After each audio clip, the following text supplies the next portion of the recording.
কেউ কথা রাখেনি। ৩৩ বছর কাটলো, কেউ কথা রাখেনি।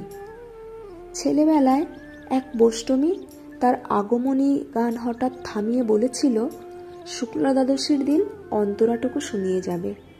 তারপর কত চন্দ্রভুক অমাবস্যা চলে গেল, কিন্তু সেই বৈষ্ণবী আর এলো না। ২৫ বছর প্রতীক্ষায় আছি।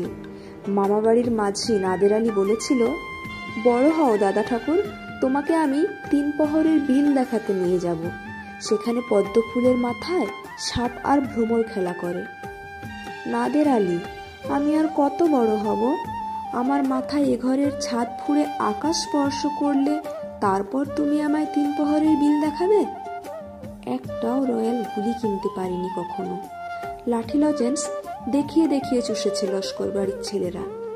ভিখারির মতন চৌধুরীদের গেটে দাঁড়িয়ে দেখেছি ভেতরে রাস উৎসব।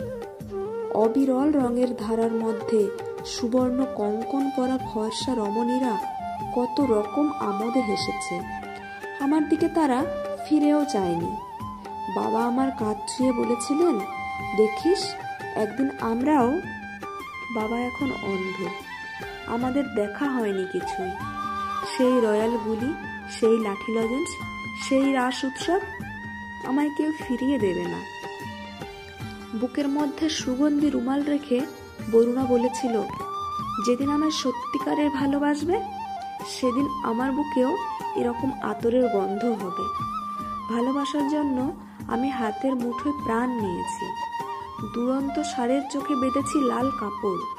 বিশ্ব সংসার তন্ন তন্ন করে খুঁজে এনেছি ১০৮টা নীলপদ্ম। তবু কথা রাখেনি বরুণা। এখন তার বুকে শুধুই মাংসের গন্ধ। এখনো সে যে কোনো নারী। কেউ কথা রাখেনি। ৩৩ বছর কাটলো, কেউ কথা রাখে না।